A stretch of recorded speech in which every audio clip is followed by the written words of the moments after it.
Every time you touch me, I think about how much better he'd be, she said casually while I cooked dinner. So I moved out that night. Now she's drunk, texting apologies. Hey viewers, before we move on to the video, please make sure to subscribe to the channel and hit the like button if you want to see more stories like this. Thanks. The garlic sizzled as it hit the hot olive oil, releasing a scent that to me smelled like home. I gave the pan a shake, watching the translucent slivers dance.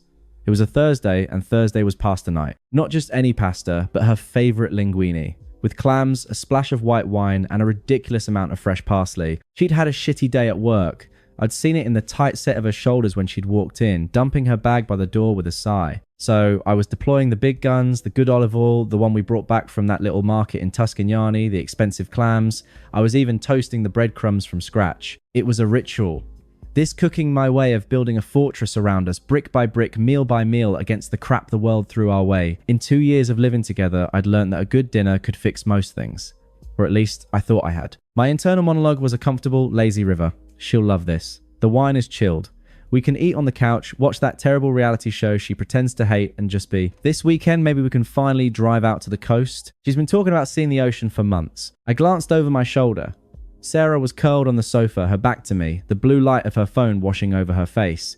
She was scrolling her thumb, a steady hypnotic flicker. She hadn't changed out of her work clothes. I figured she was just decompressing, letting the familiar sounds and smells of the kitchen slowly unwind the day's knots. Babe, dinner's almost ready, I said, my voice cutting through the sound of the simmering sauce. You hungry? A non-committal hum was her only reply, not even a glance. I shrugged it off.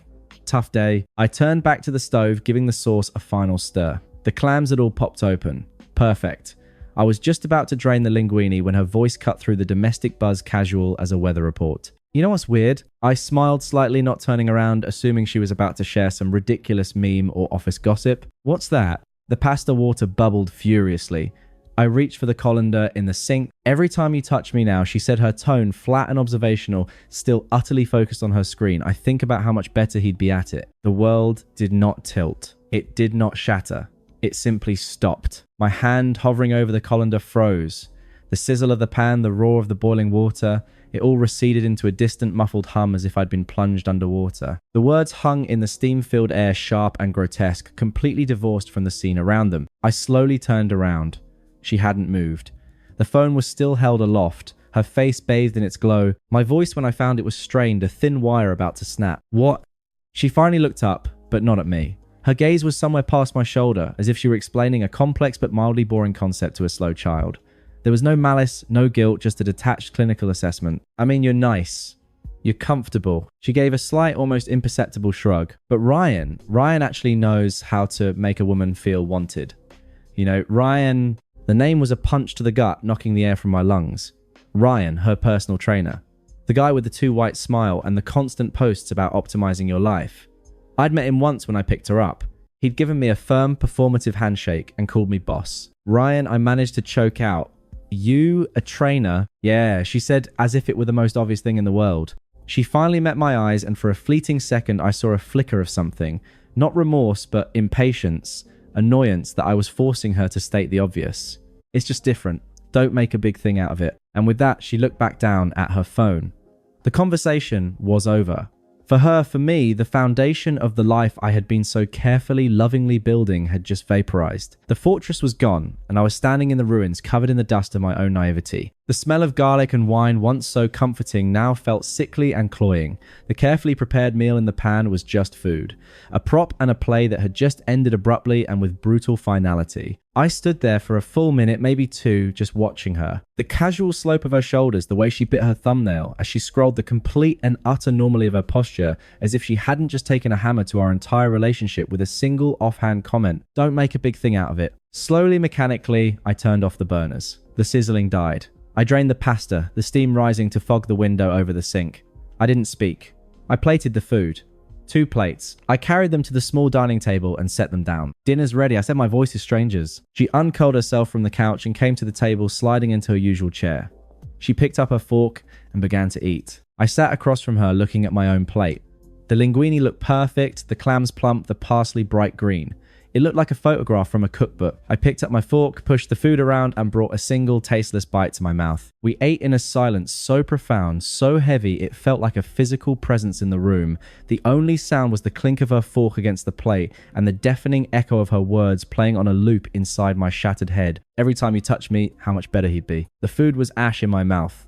I managed 3 bites, each one a conscious effort to swallow against the throat tight, with a confusion that was rapidly cooling into a hard, clear certainty. Sarah ate with a disturbing normalcy occasionally, glancing at her phone, which she'd placed face up next to her plate. She was waiting for a notification from him. I realized the thought was so alien, so repulsive, it felt like discovering a new color, one that hurt to look at. "This is good," she said, not looking at me. It was an automatic response, a social nicety uttered into the void.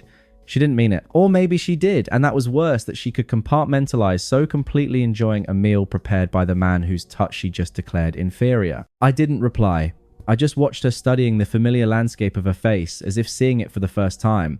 The small scar above her eyebrow from a childhood fall, the way she tucked a strand of hair behind her ear. These details, once the map of my affection, were now just data-neutral information. When she was finished, she took her plate to the sink, rinsed it quickly, and put it in the dishwasher. "I'm beat," she announced, stretching. "Going to take a shower and crash. You coming to bed soon?" The question was so mundane, so utterly divorced from the nuclear bomb she dropped an hour ago, that I almost laughed. A bitter broken sound lodged itself in my chest. Every time you touched me, the words echoed, sanitizing any thought of sharing a bed, a shower, a space with her. "I've got some stuff to clean up." I lied, my voice remarkably steady. "I'll be in later." She nodded already halfway down the hall. "Don't stay up too late." I listened to the shower, turn on the familiar groan of the pipes. That was the soundtrack of our shared life. And now it was just noise. I stood up, cleared my plate, and dumped the entire beautiful uneaten meal into the trash. The clams, the linguine, the toasted breadcrumbs. It felt symbolic, but not in a dramatic way. It was just efficient getting rid of something that was no longer needed. I didn't go to bed. I sat on the couch in the spot she had vacated. The cushion was still warm. I stared at the blank black screen of the television, my mind not racing but methodically planning. The shot could have been a flash fire, burning away the emotion and leaving behind a landscape of cold hard facts. Fact, she did not respect me. Fact, she was emotionally and likely physically entangled with another man. Fact, this was not my home anymore. It was a set and my part in the play was over. The how of my exit began to arrange itself in my mind with a quiet, terrifying clarity. There would be no yelling, no tearful confrontation, no giving her the satisfaction of seeing me break. She had dismissed me as nice and comfortable. I would show her what true cold comfort felt like. The comfort of silence, the comfort of absence. When I heard her soft, even breathing from the bedroom, the sound I usually found so soothing, I got up. I went to the hall closet and pulled out my old duffel bag and a stack of empty cardboard boxes I'd kept for a moment like this, I supposed. I started in the living room. I took the books that were mine. The framed photo of us at the lake, I left it a prop. I took the expensive headphones I'd saved for. I left the throw blanket her mother had knitted. I worked with a numb surgical precision. In the bathroom, I cleared my shelf. Razor deodorant, the cologne she said she loved. I didn't spare a glance for her things. They were irrelevant. The bedroom was the final frontier. I stood in the doorway watching her sleep. She looked peaceful, innocent. The anger tried to bubble up. Then a hot, toxic wave, but I forced it down. Anger was an emotion, and emotions were a liability. Now I needed to be a ghost. I packed my clothes from the dresser and the closet, moving with the quiet intensity of a thief. I left the sweater she'd always borrowed. I left the t-shirt I slept in. I took my passport, my social security card, the important files from the desk drawer. I was erasing myself bite by bite.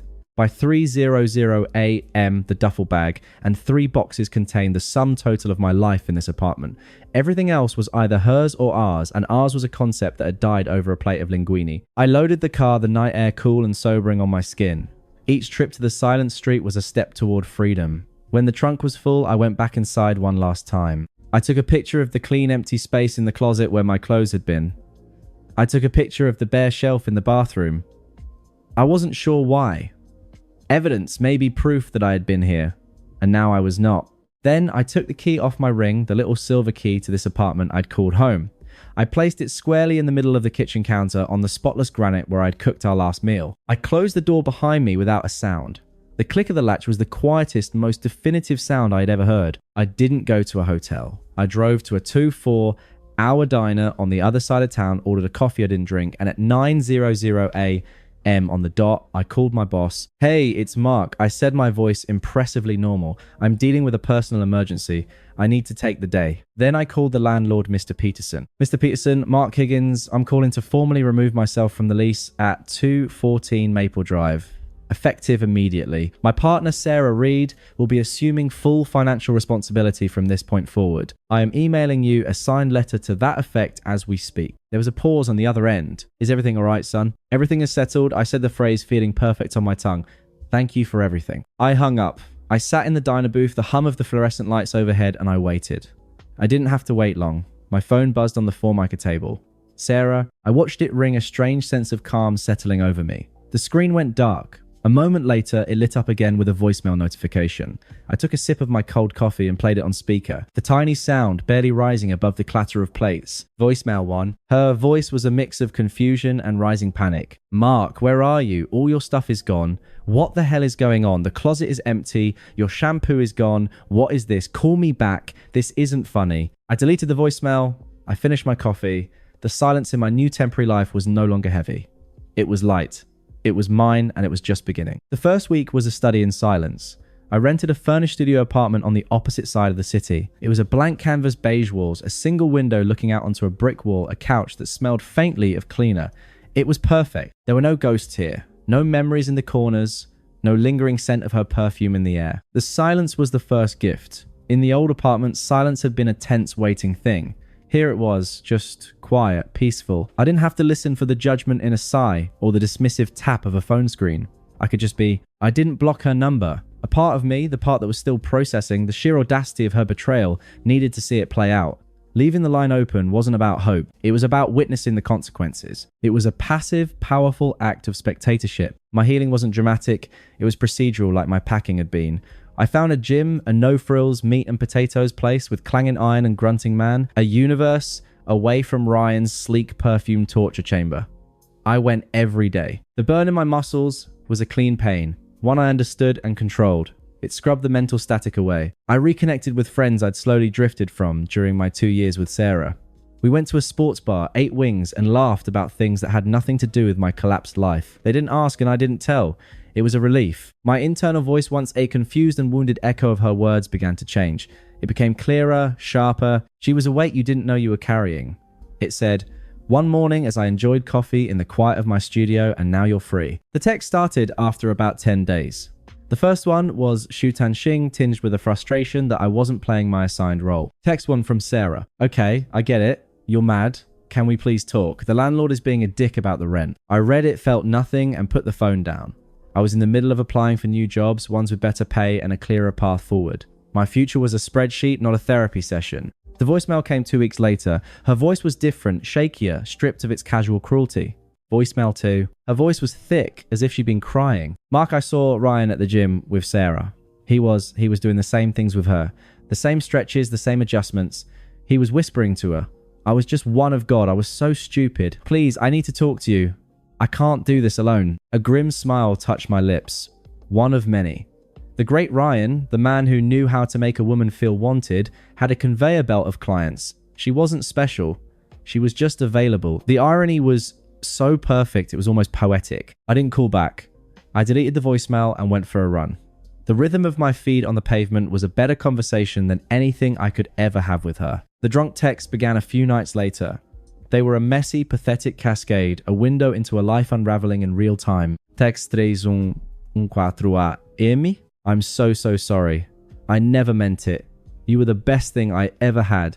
I was just scared. Ryan is a piece of, and I miss you so much, it hurts." Text 4127 AM. "Do you ever think about me? I think about you all the time now. I can't believe I said that to you. It was the worst mistake of my life." Text 5151 AM. "Please answer me. Just one text. I have no one to talk to." I read them in the clear, sober light of the next morning.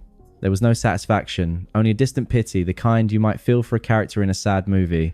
Her consequences were no longer my concern. The final text in this phase came a day later, sober and full of a new grim reality. Text 6103 AM. "I had to move. I'm in a shitty studio on the other side of town. I can't believe this is my life now. Please answer me." So she'd lost the apartment.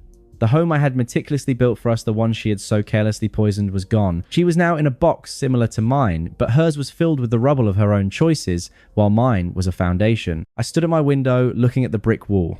The chain of karma was complete. Ryan had used her and discarded her. She was broke alone and living in a place she described as shitty. The scales, in their own brutal way, had been balanced. I felt the chapter close. The spectacle was over. There was nothing left to see. I picked up my phone, my thumb hovering over the block button, but I paused. A colder, more curious part of me wondered if she had one last desperate act in her. I decided to wait. The final scene, if it came, would be on my terms at my doorstep, and I knew exactly what I would say. 2 months to the day after I walked out, I was truly happy. Not the performative, placid happiness of my life with Sarah, but a vibrant, self-sufficient kind. My new job was challenging and paid significantly more. My studio no longer felt temporary. It felt like a sanctuary I had built with my own 2 hands. The silence was a companion, not a void. I was getting ready to meet some friends, the ones I'd reconnected with for a drink. I was looking forward to it. I just pulled on a jacket when a sound broke the quiet. A hesitant, almost timid knock on my door. It was a foreign sound. No one ever came here. A cold, clear intuition settled over me. I knew who it was before I even looked through the peephole. And there she was, Sarah. She looked diminished. The confident glow she'd always carried was gone, replaced by a pale, washed-out anxiety. She was clutching her phone like a lifeline, her shoulders hunched against the evening chill. She looked small, standing in the impersonal hallway of my building. For a moment, I considered not answering, letting her stand there until she gave up. But that would have been an action, a reaction, and she was no longer worthy of either. So I opened the door, her eyes widened, a frantic hope flashing in them like a dying light bulb. Mark God, you look good. She was right. I felt good. The gym, the peace, the lack of emotional drain. It had all physically reshaped me. I didn't smile. I simply leaned against the doorframe, crossing my arms, completely relaxed. The picture of a man interrupted, not a man confronted. "Can I help you?" I asked, my voice flat and polite as if she were a stranger asking for directions. The hope in her eyes flickered. My calm was clearly not what she'd prepared for. She'd expected anger, tears, or at least some kind of emotional opening she could claw her way into. I got your address from Jake. She swallowed, her gaze dropping for a second. "I had to see you. I'm so sorry. What I said, it was the biggest mistake of my life." I said nothing. I just watched her, letting the silence press down on her. "Ryan was nothing," she continued, her voice gaining a desperate, wheedling tone. "A lie. He was using me. You're everything. You were always everything." She started to cry. Then quiet, pathetic tears that tracked through her makeup. It was a performance, and a poor one. I felt nothing. Not pity. Not schadenfreude. It was like watching a sad commercial for a product I would never buy. "Can we just talk?" she pleaded, taking a half step forward. "For a minute, please." This was it. The moment her casual cruelty met its final unmovable end. I looked her up and down, not with lust or nostalgia, but with a mild, detached amusement, as if assessing a mildly inconvenient piece of furniture left in the hallway. Then I delivered the line I'd been crafting in my head since the first drunk text. "Is Ryan busy tonight?" I asked, my tone light, almost conversational. The effect was instant and devastating. Her face, already pale, went bone white. Her jaw went slack. She physically recoiled as if I'd slapped her. The reference to her own words thrown back at her, not with rage, but with a mocking, casual precision, shattered the last of her composure. She understood then that I had not just been hurt. I had been listening, and I had remembered. I let the question hang in the air for a beat, letting the full, brutal weight of the irony crush her. Then I finished it, because I definitely am. I didn't wait for a reply. There was nothing left to say. I didn't slam the door in a fit of drama. I simply closed it. The sound was soft, firm, and utterly final, a period at the end of a terrible sentence. I stood there for a second listening. I heard a choked sob, then the sound of her footsteps retreating quickly down the hall. The ghost of her pathetic expression was already fading from my mind, unimportant and forgotten. I turned away from the door. The silence in my apartment rushed back in, but it was no longer just an absence of sound. It was peaceful, it was full, it was mine. Thanks for watching. Make sure to subscribe to the channel and hit the like button. What do you think about this story? Share it in the comments.